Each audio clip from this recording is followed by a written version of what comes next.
যে বিয়ে করার পর আমি শ্বশুর শাশুড়িকে করবো, অবশ্যই করবো। কারণ আমার ভাইয়ের আজকে বিয়ে হলে কালকে তো অন্য একটা মেয়ে আমার মা বাবাকে দেখতে হবে।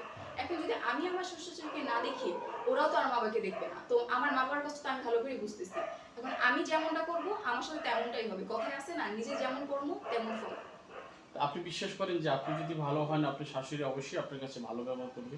হ্যাঁ, অবশ্যই। কারণ একটা মানুষের সাথে আমি যত ভালো করতে থাকবো, মানুষ যদি খারাপও হয়, মানুষটা একসময় বুঝবে যে না, ও আমাকে সম্মান, শ্রদ্ধা যা মানে যতটুকু দরকার ততটুকু করছে, তাহলে আমি কেন করবো না? আমিও করি। আর যদি আমার শাশুড়ি খারাপও হয়ে যায়, কোনো না কোনো সময় বলবে যে হ্যাঁ, আমার বউ আমার জন্য এটা করতেছে, আমি ওর সাথে ভালো ব্যবহারই করি। দর্শক, আমরা শুনছিলাম সেই সাবিনার আসলে অজানা কিছু কথা। আসলে এই কথাগুলো অনেকেই বলে না, যেটা একদম বাস্তবতা। যেটা ফ্যামিলিতে হয়ে থাকে যে আমি যেমন করব আমি তেমনই পাবো। এরকম অনেক মেয়ে মানুষও স্বীকার করে না। আসলে একটু লাস্ট প্রশ্ন, যারা আপনার মতন ঘরে গেছে বা যাবে বলে ভাবছেন, তাদের উদ্দেশ্যে আসলে কি বলবেন আপনি? তাদের উদ্দেশ্যে আমার একটাই কথা যে দেখো, বিয়ে করার পর মা বাবার সাথে থাকে না। তখন নিজের একমাত্র সম্বল মানে বিশ্বাসযোগ্য পার্সনটাই হচ্ছে নিজের হাজবেন্ড। এখন নিজের হাজবেন্ডকে খুশি করার জন্য তার মা বাবাকে তো অবশ্যই দেখতে হবে। কারণ তুমি তোমার মা বাবাকে রেখে আসছো, ওই মা বাবাকে তোমার ভাইয়ের বউ দেখবে। ও তো মানে অন্য একটা ফ্যামিলি থেকে আসছে। ওর ইচ্ছা যে মা বাবাকে যেহেতু ছেড়ে আসছি, এই মা বাবাকে আমি নিজের করে আপন করে নেবো। এখন তুমি যদি তোমার মা বাবা মানে শ্বশুর শাশুড়িকে না দেখো, তোমার স্বামী এতে একদমই পছন্দ করবে না। আর যখন স্বামী তোমাকে এসব পছন্দ করবে না, আমি মনে করি না তখন সংসারটা টিকবে।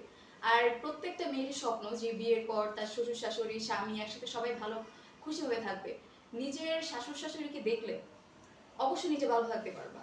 আর মা বাবাকে করলে তো আর নিজের কোনো ক্ষতি হয়ে যেতেছে না। এটা তুমি পরকালেও শান্তি পাবা, আর এখনো তুমি ভালোভাবে তোমার জীবনটা কাটাতে পারবা। তো আমি বলি যে নিজের শ্বশুর শাশুড়ি নিজের মা বাবার মতো দেখো। ওনারা যদি তোমার সাথে কোনো ভুলও করে তুমি তাদেরকে বুঝাও, তবে নিজে কোনো খারাপ ব্যবহার করো না। কারণ তোমার মা বাবা না হোক, অন্যের তো মা বাবা, কারণ তোমারও তো মা বাবা আছে।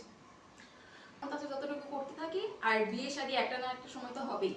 তবে বিয়ে শাদীর কথা বলতে কি একটু টেনশনের ব্যাপার আর কি, মানে আশেপাশে তো শুধু ডিভোর্স এটা ওটা হইতেছে, মেয়ে ভালো না বা ছেলে ভালো না। তো সবকিছু মিলে আমি মনে করি যে আমি নিজেকে আগে পারফেক্ট বানাই। যদি ছেলে পারফেক্ট না হয়, তাকে আমি পারফেক্ট বানিয়ে দিব।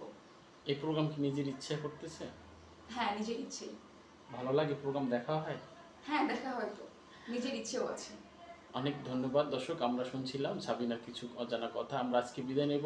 দর্শক, এই প্রোগ্রাম দেখার পর অবশ্যই একটু শেয়ার করে দিবেন এবং সাবিনা যেন ভালো একটি জায়গায় পৌঁছতে পারে এবং যোগাযোগ করতে চাইলে অবশ্যই পারবেন। আমাদের নাম্বার আছে, যোগাযোগ করবেন। আমরা চেষ্টা করব তার সাথে যোগাযোগ করে দেওয়ার। আর টাকা পয়সা বিয়ের সাথে যা কিছুই করেন একান্তই আপনাদের ব্যক্তিগত ব্যাপার। এখানে চ্যানেলের কর্তৃপক্ষের মতামতের কোনো প্রয়োজন নেই। সবাই ভালো থাকবেন। আল্লাহ হাফেজ। আসসালামু আলাইকুম।